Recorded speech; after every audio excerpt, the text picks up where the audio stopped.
নরক জঞ্জালে পরিণত রাজধানীর অভয়নগরস্থিত নজরুল স্মৃতি বিদ্যাভবন। স্কুলের চারদিকে জমে রয়েছে আবর্জনা। পানীয় জলের জন্য সুন্দর ট্যাঙ্ক থাকলেও সেখানে শ্যাওলা জমে আছে, ট্যাঙ্কের টেপ ভেঙে আছে। এগুলি মেরামতের কোনো উদ্যোগ কর্তৃপক্ষের নেই।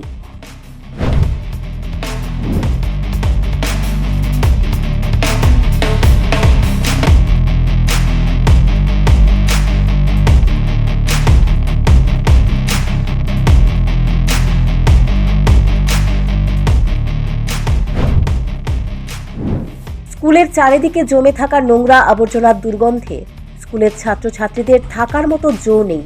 এর মধ্যেই তাদেরকে প্রতিদিন মিড ডে মিল গ্রহণ করতে হচ্ছে। স্কুলের এই সমস্যা নতুন কিছু নয়, দীর্ঘদিন ধরেই এই সমস্যা চলছে। কিন্তু স্কুলের সহকারী প্রধান শিক্ষিকা রূপসী চাকমার সেদিকে কোনো নজর নেই বললেই স্কুলের ছাত্রছাত্রী এবং অভিভাবকদের অভিযোগ। অথচ প্রতি বছর এইসব কাজের জন্য দপ্তর থেকে স্কুলে মোটা অঙ্কের অর্থ ফান্ড হিসেবে আসছে। বুধবার স্কুলের এই দৃশ্য সাংবাদিকেরা ক্যামেরাবন্দি করতে গেলেই স্কুলের সহকারী প্রধান শিক্ষিকা থেকে শুরু করে অন্যান্য শিক্ষক শিক্ষিকারা ছুটে আসেন। কেন ছবি তোলা হচ্ছে তার কৈফিয়ত চাইতে আসেন। দেখুন আপনারা কিভাবে হম্বিতম্বি করছেন সহকারী প্রধান শিক্ষিকা।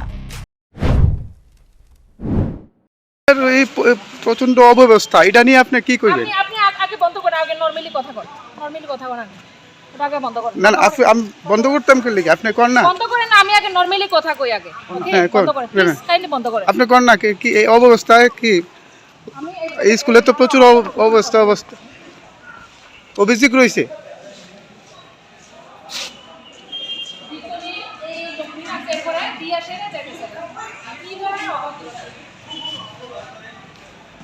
আমি একবার এসেছি কমিটি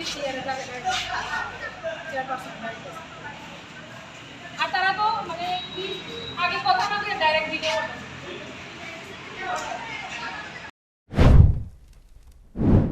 এখানেই শেষ নয়, নিজেদের দুর্বলতা ঢাকতে সহকারী প্রধান শিক্ষিকার সঙ্গে সঙ্গেই এই বিষয়টি স্কুলের এসএমসির চেয়ারম্যানকে বলেন, যদিও চেয়ারম্যান ওনার কথায় আমল দিয়ে স্কুলে ছুটে আসেননি।